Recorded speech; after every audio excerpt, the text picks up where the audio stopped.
नमस्कार प्रेक्षकांनो, मालिकेच्या पुढील काही भागांमध्ये आपल्याला खूपच जबरदस्त असा ट्विस्ट पाहायला मिळणार आहे. म्हणजेच आता तारिणीला भेटायची इच्छा आहे, ती म्हणजे शिक्षण मंत्र्यांची. म्हणून शिक्षण मंत्री जेव्हा तारिणीला भेटायला येतात, तेव्हा त्यांच्यासमोर तारिणीची जी ओळख आलेली आहे, ती म्हणजे अशा पद्धतीने की त्यांच्यावरती हल्ला करायला एक गुंड आलेला असतो आणि त्याची धुलाई तारिणीने केलेली आहे. त्याचबरोबर इकडे तारिणी आणि केदार या दोघांनाही भीती वाटत होती की तो आलेला जो पोतराज आणि त्याची बायको आहे, त्याने जर आपली खरी ओळख सांगितली तर किती अवघड होईल. परंतु देवीचा आशीर्वाद हा तारिणीच्या पाठीशी आहे आणि तसं काही झालेलं नाही. आणि त्याचबरोबर इकडे कौशिकीने सुद्धा त्यांनी जे सांगितलेलं आहे ते ॲक्सेप्ट करत स्केच बनवलं, पण चेहऱ्यावरती जो मास्क होता त्यामुळं मात्र हे समोर येऊ शकलेलं नाही. तर हे सगळं कशा पद्धतीने होणार आहे ते आपण आपल्या आजच्या या व्हिडिओमध्ये पाहणार आहोत. त्यापेक्षा भारी गोष्ट एक घडणार आहे आणि ती म्हणजेच की या सगळ्या गोष्टी ज्या घडत आहेत त्यावेळेस महत्त्वाची गोष्ट म्हणजेच गुलाबची एंट्री होणार आहे आणि गुलाब मात्र युवराजची वाट लावणार आहे. कारण गुलाबला राग आलेला आहे, युवराजने त्याचे पैसे बुडवलेले आहेत, युवराजची पैसे देण्याची इच्छाच नाही आहे, ही गोष्ट गुलाबच्या समोर आलेली आहे. आणि म्हणूनच गुलाब या सगळ्याची आता वाट लावण्यासाठी सज्ज झालेला आहे. हे सगळं कशा पद्धतीने होणार आहे ते आपण आपल्या आजच्या या व्हिडिओमध्ये पाहणार आहोत. त्यासाठी हा व्हिडिओ शेवटपर्यंत पहा. त्याचबरोबर चॅनलवरती नवीन असाल तर चॅनलला नक्की सबस्क्राईब करा.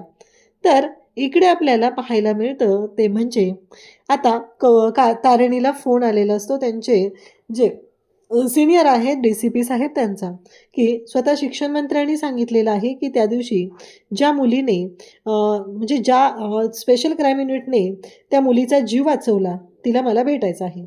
मग आता स्वतः शिक्षण मंत्र्यांना सुद्धा माहिती आहे की त्यांची आयडेंटिटी किती महत्त्वाची आहे.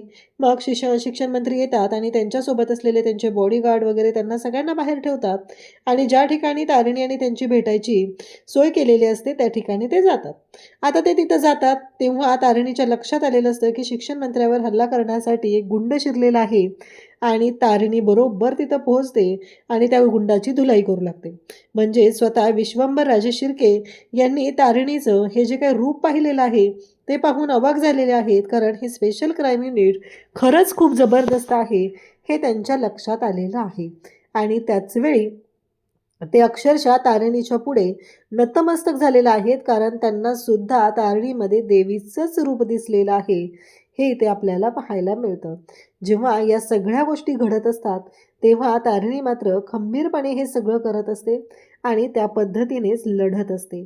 त्याचबरोबर त्या पोतराजाची बायको आणि पोतराजाने जेव्हा सांगितलेलं असतं की आम्ही जे पाहिलेलं आहे ते सांगत आहोत, ते बिचारे दोघं थोडे घाबरलेले असतात. त्यांना टेन्शन येत असतं की आपल्यासमोर हे काय होऊन बसले, आपण कशा पद्धतीने रिॲक्ट करणार आहोत. त्यांना दोघांना मात्र काळजी वाटत असते की आता काय करू, म्हणून ते दोघंही पाहतच राहतात. परंतु त्याच वेळी ते म्हणतात आम्ही जे पाहिलंय ना ते सगळं तुम्हाला सांगतो. आणि मग त्या दोघांनी सांगितल्यानंतर तिथे केदार सुद्धा होता. केदारने सुद्धा कौशिकीची समजूत घातलेली असते की कौशिकी मॅडम, हे नका करू तुम्ही, कारण त्या लोकांची आयडेंटिटी लपून राहणं हेच गरजेचं आहे, कारण त्यांच्या जीवाला सुद्धा धोका निर्माण होऊ शकतो. त्यामुळं त्यांची आयडेंटिटी रिव्हील करण्यासाठी तुम्ही घाई गडबड करू नका. कारण आपल्या सगळ्यांसाठी, म्हणजे मी तर उलट असं सांगेल तुम्हाला की प्रार्थना केली पाहिजे आपण सर्वांनी की त्यांची आयडेंटिटी कोणासमोरही यायला नको आहे, असं इकडे केदारने सुद्धा सांगितलेलं असतं. आणि मग जाताना त्या पोतराजाची बायको एकच गोष्ट सांगते आणि ती म्हणजे तिचं असं म्हणणं असतं की हे बघा कसं आहे माहिती आहे का, काहीही झालं तरीही ती जी मुलगी होती ना तिच्यामध्ये ना मला देवीचं रूप दिसत होतं, जगतारिणीचं रूप दिसत होतं. कारण ती मुलगी खरंच खूप जबरदस्त होती. तिच्या डोळ्यांमध्ये ते तेज होतं, तिच्या हातांमध्ये जी ताकद होती, तिच्या मनगटात जे बळ होतं ते अक्षरशः 10 पुरुषांनाही लढू शकेल इतकं तिच्या मनगटामध्ये बळ होतं. आणि ती मुलगी जी होती ना ती खरंच खूप म्हणजे तिला पाहता क्षणी आम्हाला असं वाटलं की हे देवीचंच रूप आहे. आणि या जगामध्ये ह्या विश्वामध्ये जे राक्षस आहेत त्यांचा संहार करण्यासाठी देवी आलेली आहे. तेव्हा मात्र कौशिकी त्या दोघांनाही अक्षरशः त्यांच्या पायावरती डोकं ठेवून त्यांना नमस्कार करते आणि सांगू लागते की खरंच तुम्ही इतके दिवस झाले देवीची सेवा करत होता आणि आज तुम्हाला त्या देवीने रूप दाखवलेलं आहे. तिचं रूप तुमच्या समोर आलेलं आहे. आणि मग इकडे तारिणीलाच बोलवलं जातं आणि तारिणीला कौशिकी सांगते की तू खणा नारळाने ओटी भर. मग देवीची ओटी भरण्यासाठी तारिणी तिथं आलेली आहे. तारिणी आणि केदार या दोघांनाही काळजी वाटत असते की आपलं आपलं जे गुपित आहे ते सगळ्यांच्या समोर येईल. ते दोघंही घाबरलेले असतात. परंतु तारिणी आता त्या दोघांच्या समोर असते तरीही त्या दोघांनी तारिणीला पाहून सुद्धा सांगितलेलं नाही. म्हणजेच त्यांनाही असं वाटत आहे की ही मुलगी या जगासाठी, या जगातील दुष्ट लोकांचा संहार करण्यासाठी आलेली आहे.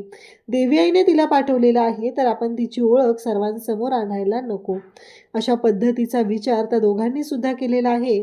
आणि त्याच वेळी इकडे आपल्याला पाहायला मिळतं ते म्हणजे त्या दोघांनी तारिणी समोर असूनही कौशिकीला सांगितलेलं नाहीये की ही तीच मुलगी आहे जिने त्या दिवशी त्या नराधामाला चाबकाने फोडून काढलं. तारिणी मात्र पाहतच राहते, कारण तारिणी आणि केदार या दोघांनाही काळजी वाटायला लागलेली होती की आता करायचं काय, कारण ह्यांनी जर आपल्याला ओळखलं तर खूप अवघड होणार आहे. परंतु तारिणी त्यांच्या समोर होती तरीही त्यांनी सांगितलं नाही.